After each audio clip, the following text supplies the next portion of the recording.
娘，当初我答应你嫁给易连凯，就全当是自己已经死了，再无半分喜怒哀乐。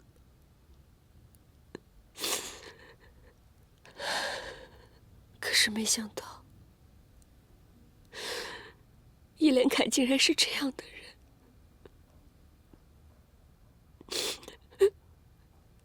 更没想到李王平会回来。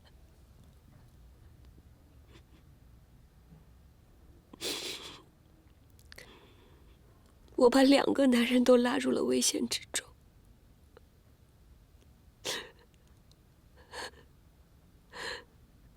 如果我放弃，你会怪我吗？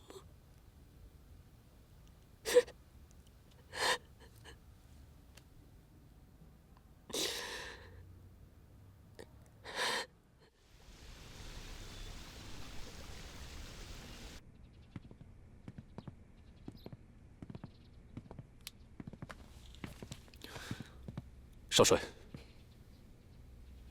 你先下去吧。是。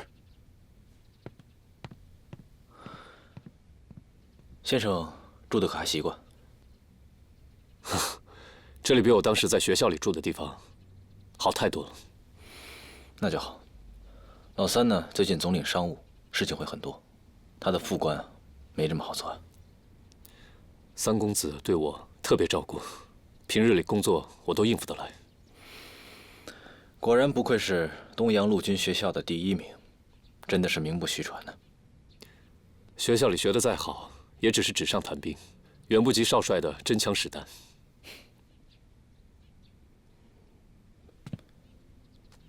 看来潘先生果然是好学生，连钢笔都这么特别。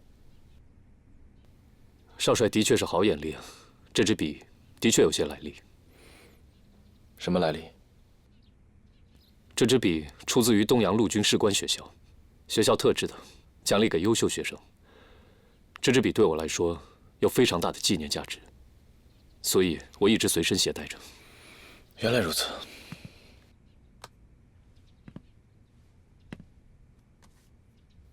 如果少帅喜欢，我可以托朋友从东洋带几支给您。那倒不必，我只不过是看着新鲜，随口一问罢了。你好，邓小姐，我姓范，是孙小姐推荐我来的。你好，范小姐，师姐说你是她很好的朋友，所以不用跟我客气。一看邓小姐，就是受过西方教育思想熏陶的新女性。前些日子，我跟孙小姐打听刘洋的事情，她第一个就想起了你，说是让我一定要过来拜访你。今日一看，果然名不虚传。师姐她言过其实了。玉林不过是在美利坚读过几年书，范小姐如果想听什么国外趣事，我倒是有一大堆可以讲给你听。年少时，我曾经和我的丈夫流洋欧洲，在那儿度过了一段非常美好的时光。我这次来就是特别想打听一下，如今出国留洋的事情。范小姐曾经去的是欧洲哪个国家？曾经在法兰西住过几年。原来是这样。这几年，世界的形势变化很大。就拿欧洲来说，人们还没有完全从战争的阴影当中走出来，很多国家的人都消沉，没有生气，反而是美利坚在这一战当中得了便宜。不管是军事、政治、科学、文化，这几年都有活跃的气象。范小姐想出国，不知道是想定居还是旅行。我只是在家里待着难受，想找个地方避开一下。我明白，笼子砌得再好看，可毕竟还是笼子。旧式家庭对女人的束缚太多了，女人在里面虽然衣食无忧，但不得不仰人鼻息，慢慢就失了心性。范小姐既然去过欧洲，沐浴过自由的空气，想必更是难熬。邓小姐说的，我深有体会。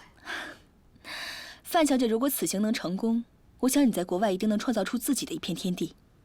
我愿意帮你。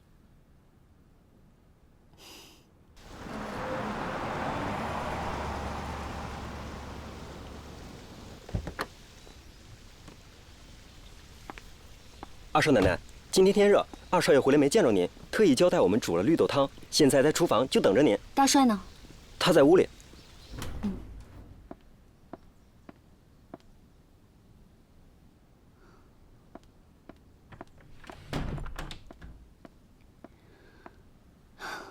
父亲，烟云，找我什么事？父亲，烟云有个不情之请，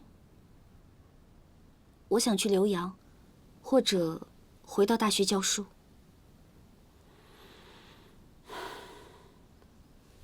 说到底，你还是要离开易家。我以为父亲会责备我。烟云啊，你是范先生的女儿，我从小看着你长大，你想什么，我怎么会不明白？既然明白，又怎会责备你？烟云啊，既然你叫我父亲，那么今天我不是什么江左易大帅，而是一个知天命的老人。你也不是易家的二少奶奶，而是我的女儿。撇开这些道理，咱们父女俩好好说说话。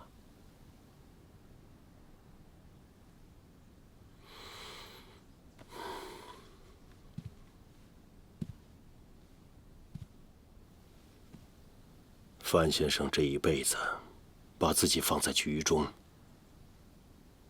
江左这盘大棋，看起来下得有声有色。可是，总有些棋子是由不得我们的。这个家，因为你的牺牲，才维系了表面上的平静。如今，你若是要走，这个家也该散了。父亲，既然知道我的事情，当初你和老二新婚不久，就急着替你爹办学校。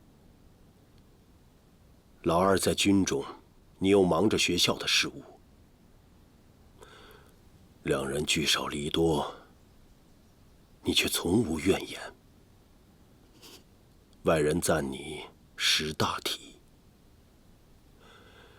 可是我这个父亲，就算再愚钝，也能看得出，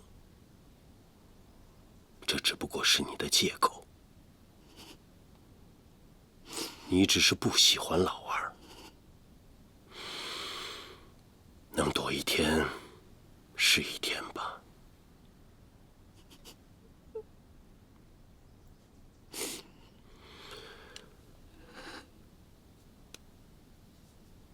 整个易家对不起你，老三眼瞎，辜负了你的一片心意。可是孩子啊，咱们都走到现在这一步，如今我恳求你多留一年，就1年。你仔细看看老二这个人，看看他是不是可以托付终身的男人。如果到时候你还是要走，我答应你，我会亲自安排，送你去法国，重新开始。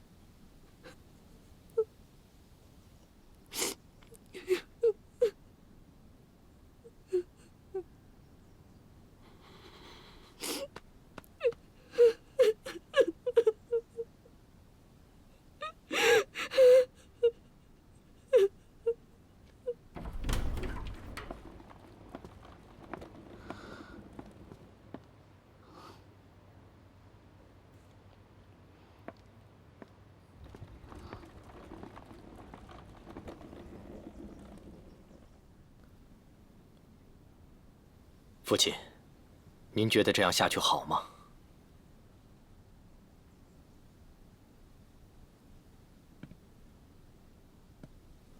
我这辈子有过很多女人，看上去各有各的不同。其实看得多了，自然知道她们心里面在想什么。感情就好比酿酒，粮食和水本来是不相干，可是经过时间的发酵，一样可以满纸醇香。重要的是耐心的等候。可是粮食和水混杂了别的东西，不明不白的混在一起，这酒就容易变成醋。以前三弟不在，就算水里有什么杂质，天长日久也能沉积得下来。可是如今，他们朝夕相见，有些情，不免会被再次牵动起来。这感情，又怎么能沉积得下来呢？这样，得想法子让老三先离开一阵子。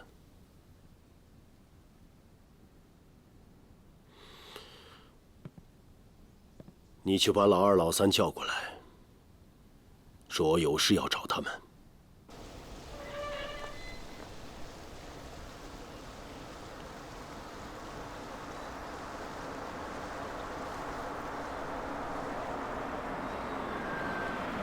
三少奶奶，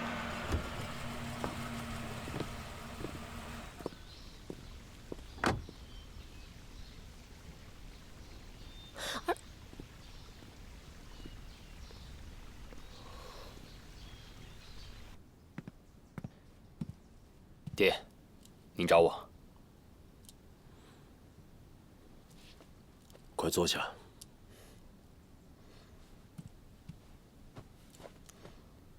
今日叫你们来，是因为范先生的丧事，虽然办完了，但由于丧事浮现出来的一些问题，却还没完。父亲的意思是，杀害岳父的凶手还是田梦辉？这两件事情，在你那边是一件事情，你尽管去办吧。有了结果，报上来就是。是。现在倒是有一桩不起眼的小事，眼下还得花点心思。第一谋是遇刺，世人看到的多是我们一家重情重义，但有人看到的却是一家病了。那日烟云给他爹点主，你们觉得最合适的人选是谁？爹说的这个，自然是雍南程家的老状元。那天我心急，还差点直接去请来。那后来怎么又没去？老状元托病，没有答应我们。好一个托病！老状元才德高雅，威望素著，与我们一家素来亲善。当日烟云提出点主，并非有意刁难。老状元是县城摆着的人，他走这一趟，面子里子都占尽了。这么顺理成章的事，他居然没有来。爹，老状元自然是德高望重，可是眼下这时局变化，到底有多少人能买他的账，也是个未知数。老状元弃官从商，如今是财商界的领袖，手里抓着的是钱袋子、米袋子。他不来，所有人都会怀疑我们分裂了，失去了经济的支持，行军打仗、治理地方就失去了基础。所以老状元的病，就是咱们一家的病。这病不重，但是如果不治，就会要命。既然老状元病了，那我们自然得去探望啊。大哥说的对，不如我贤父在家，就索性直接去趟雍南吧。你岳父刚走，你还是多陪陪燕云。这2年你们聚少离多，这次回来也是个机会。这些年，老三倒是跟商界的人混得熟，让他去吧。是，兰坡听从父亲的安排。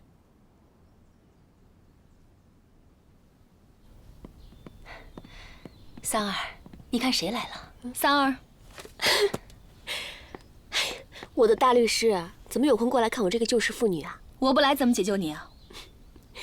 周妈，端一碗绿豆沙过来。啊，好。哎呀，你看你热的，你现在怎么越来越像小媳妇儿了？坐。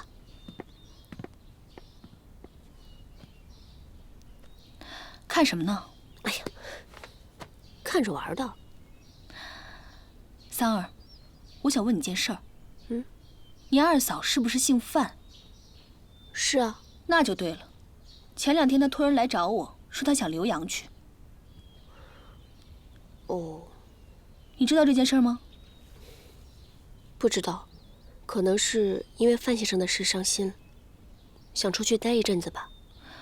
看着不像，他的样子看起来好多心事。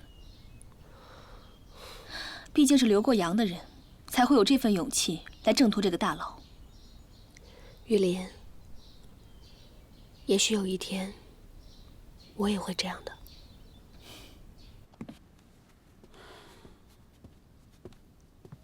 多少年没有这样了？父母在，不远游。兰坡不孝，这些年没有在父亲身边照顾父亲。你自是有你的选择。我知道这些年，你受了不少委屈。兰坡没有委屈，兰坡明白，只要一家好，兰坡就好；一家不好，兰坡就像断了线的风筝，没有了依靠，想要飞也飞不起来。坐。是。以前，我带你们去河里洗澡，老大那个时候才几岁，就懂得安排人手，上下照应。老二则一刻不离身地跟在我后面，碰到水深水急的地方，跟着的人怕有闪失，总是想帮他一把。他眼都没眨过一下，跟着我就走。二哥是卓伦之才，从小就胆识过人。斗虫于鸣，人的本性是改不了了。虽然老大身体不好，可是心智不废。老二这些年执掌军权，走的也是我的老路。大哥二哥一文一武，光耀我们一家门楣，这是爹的福气啊。那你还记得那个时候你在做什么吗？兰坡从小顽劣，想必那个时候多半是调皮去了。若真的是顽劣，倒也是福分呢。他们都说我最疼的人是你，总是想把你留在身边，可是一转眼你就已经不见了踪影。他们慌着去找你，你却不知道在哪里摸到鱼来，在岸边慢慢的烤。等到我们上岸，鱼的香味儿都已经出来了。爹，您怎么突然想起这些旧事啊？子为仲弓曰：“犁牛之子兴且角，虽欲勿用，山川其舍诸。”人的天性只有天注定，许多事躲是躲不了的。世间上的事就是这样，世人看咱们一家势大，觉得是铜墙铁壁，可是他们又怎么能看得到那内里的裂隙？这些裂隙终究是祸患。爹，这些年未能在您身边，替您分忧，是兰坡的不孝。我老了，身体大不如从前。以后的路，你们要多帮我走走。爹，你要兰坡做什么，兰坡一定会竭尽全力去做。眼前就是老状元的寿辰，到时候宾客满门，各有各的心思。可是这些人不管起了什么心思并不重要，关键是老状元的心思。兰坡明白。老状元若起了别的心思，你知道该怎么做了吗？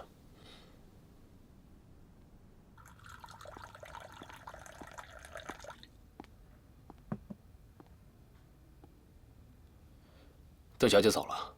嗯，刚送她出去。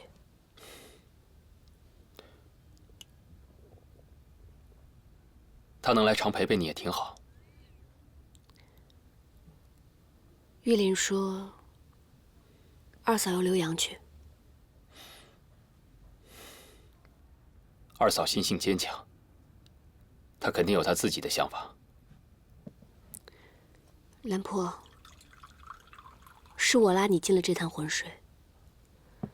如果你对二嫂还有情的话，我愿意成全你们。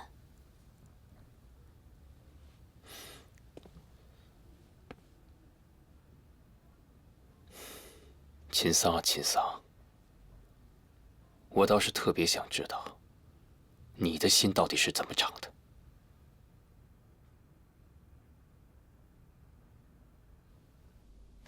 不是派老三去雍南吗？怎么换成你了？我们不去雍南。我们？对，我们。这几年呢，我一直在军中，身不由己。也没有什么时间好好陪你。刚好父亲停了我的职，放了我的假，倒是给了我大把的时间。你不是想去办学吗？我陪你一起去。那怎么行？现在局势这么紧张，你怎么能说走就走啊？我怎么不能说走就走啊？如果不是大哥受伤，这扶军少帅的位置怎么可能轮到我来做呢？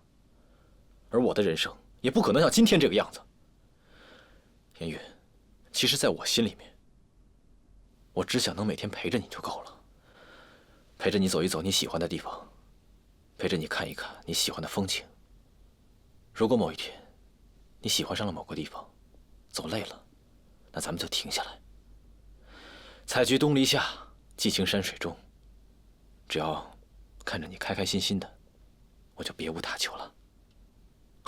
对了，咱们还得生几个宝宝，然后他们像你小时候一样调皮，像你小时候一样可爱。咱们一家人快快乐乐的过日子，多好啊！你竟然这么想？我当然这么想，而且一直以来，这才是我真实的想法。你想想看，从小到大，大哥一直被社会各界所看好，老三呢又深得父亲宠爱。其实我这个二少爷，是最轻松、最没事的人。小的时候啊，你老胡闹、调皮、闯祸，我呢，怕你伤着自己，所以就总对你凶，反倒是让你怕了我。再后来呢，我就想，随便吧，玩就玩，闹就闹，就算闯了天大的祸，我帮你扛着。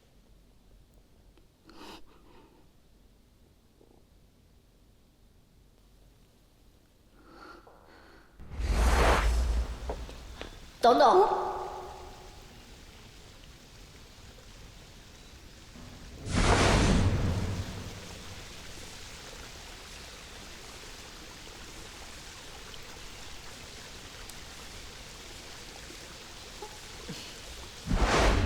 你也来。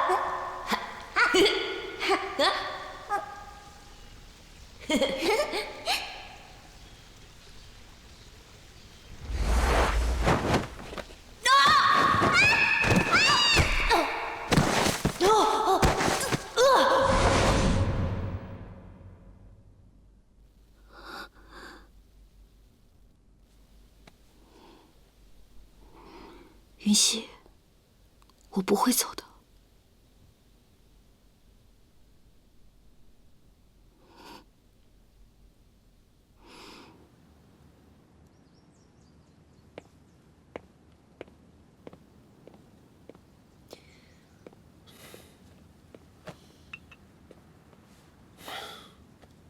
闵小姐找我什么事？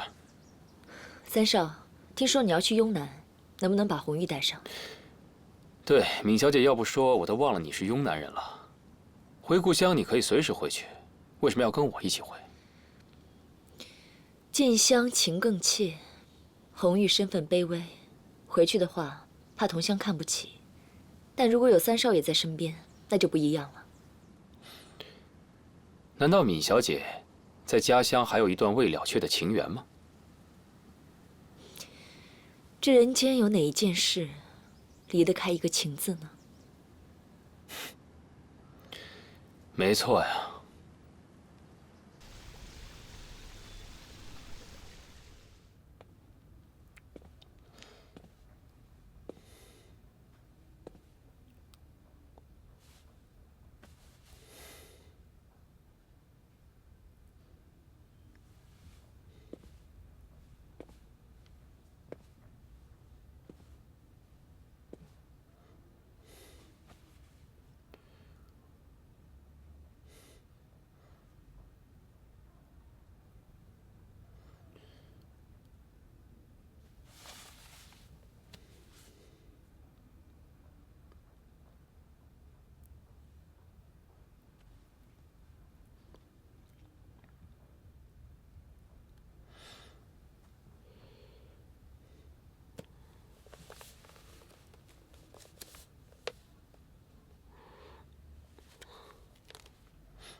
好看吗？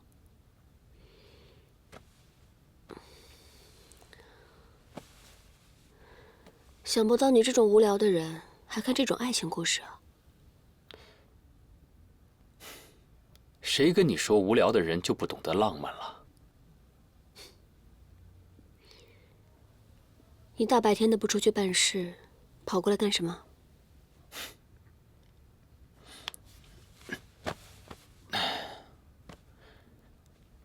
哎呀，既然生活都已经这么无聊了，不如我们一起去趟雍南怎么样？去那儿干什么？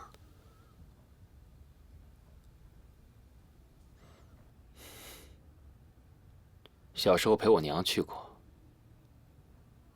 那片花田特别好看。程家的名手为我娘织锦时，我娘就坐在那片花田里。不知道那片花田现在还在不在了。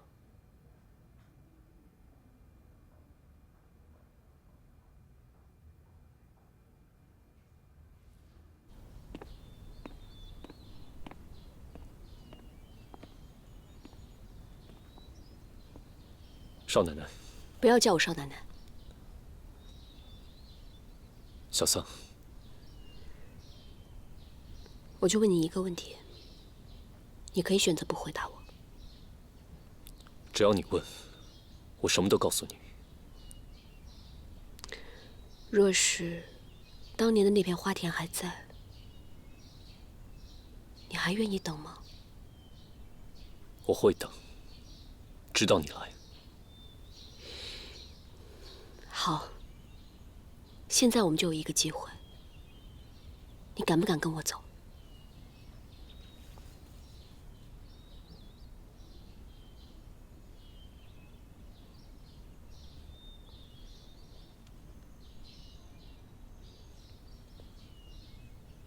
小桑，易连凯是何等精明，我们得好好计划一下。你若是敢，就到雍南，去老庄园家门口的花田放风筝。我看到风筝，自然会去找你。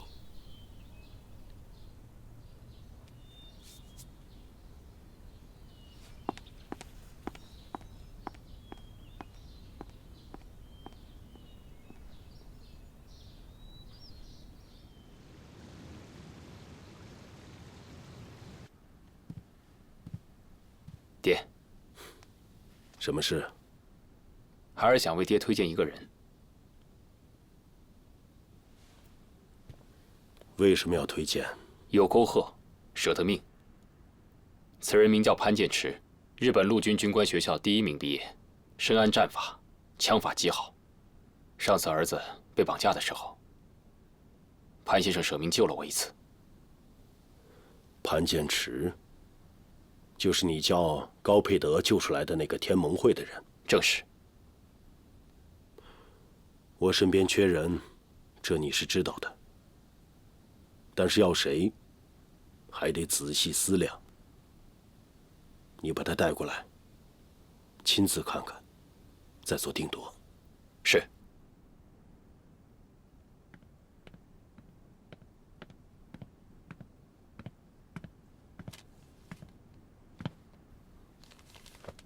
大帅，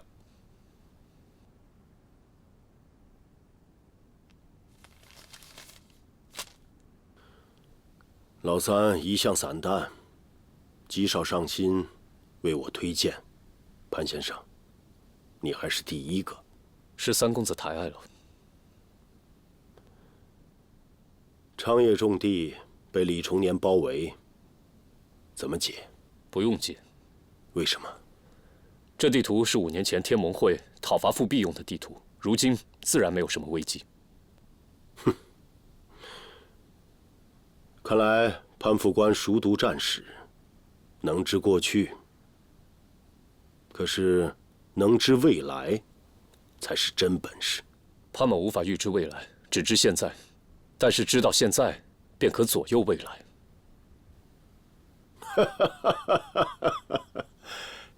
有点意思。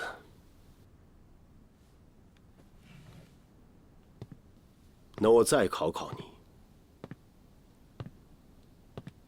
如何消灭李重年？要灭李重年易如反掌，可易帅是故意不灭。何出此言？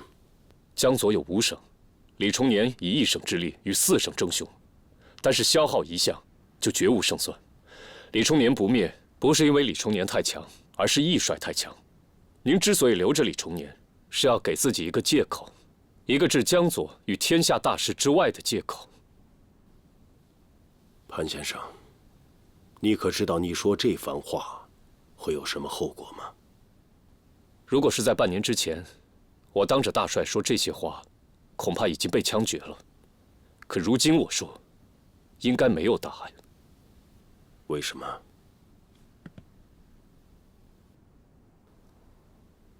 范先生死了，江左需要新的文旦。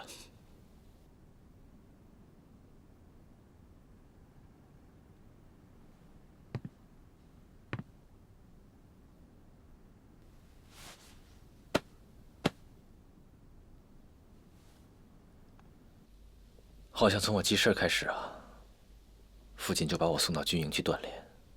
在我的印象里，已经很久没有在家待过这么长的时间了。从小到大，都没这么想过。因为你知道吗？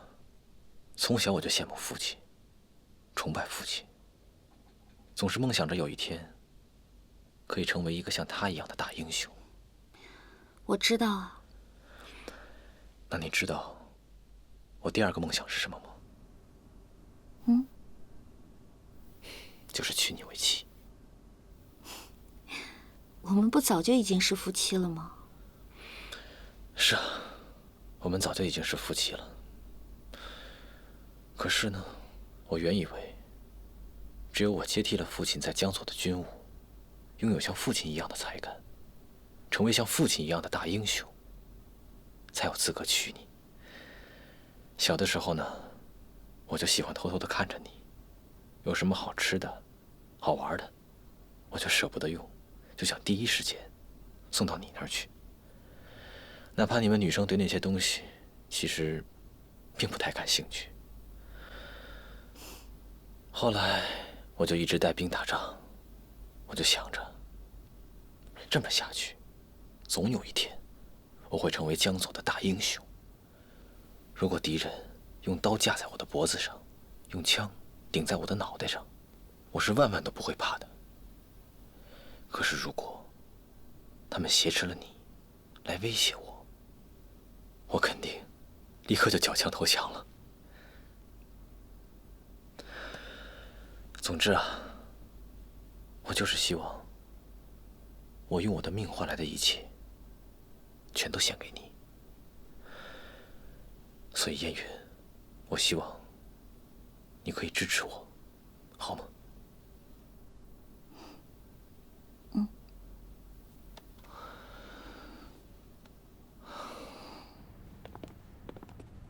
小桑，正好有件事情要告诉你，潘先生就要被爹重用了。真的吗？真的，以我对爹的了解，潘先生一定会被重用的。多谢三公子提拔。那恭喜潘先生了。潘先生大智大勇，受重用也是应该的。不过大智倒是容易，大勇可就难了。有潘先生之勇，哪里都可以去得了。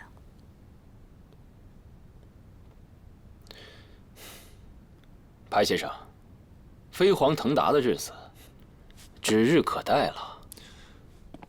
多谢三公子赞赏。兰坡，我累了，先回去休息了。我陪你回去。潘先生，不送了。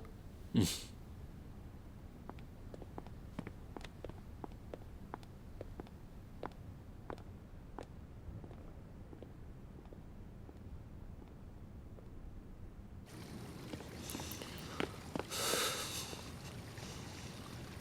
好，我们现在就有一个机会，你敢不敢跟我走？如果你敢，就到雍南，去老状元家门口的花田放风筝。我看到风筝，自然会去找你。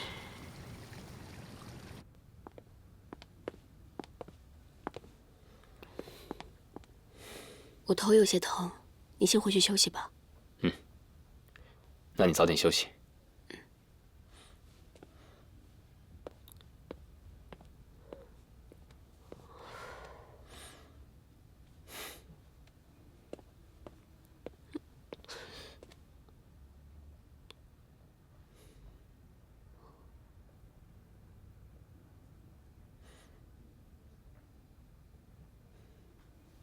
干嘛？我就是想试试。如果我亲这儿的话，你头会不会不疼？这些情话，你还是说给爱听的人去听吧。我偏要对你说，不仅要说，我还要试。如果我亲在你眼睛上的话，他是不是就不会流泪了？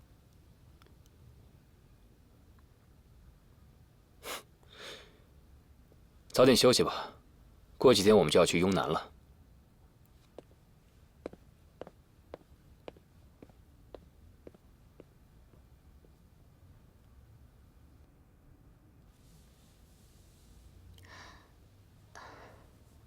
桑儿，你有根白头发，我帮你拔了吧。不用了。人言头上发，总像愁中白。什么白不白头的呢？我不懂。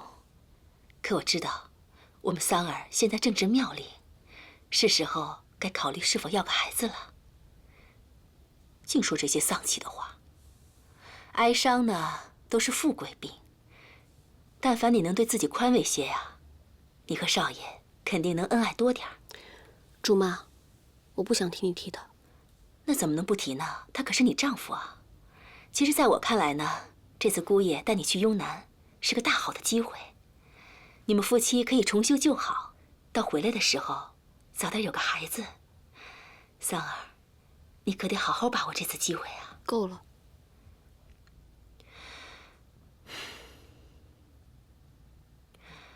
太太走的时候呢，我答应过她好好的照顾你。你嫁过来这么长时间了，再不生子，说不过去了。相信我一次好吗？就当听你死去娘亲的话，生个孩子吧，这样姑爷心也能收回来一些。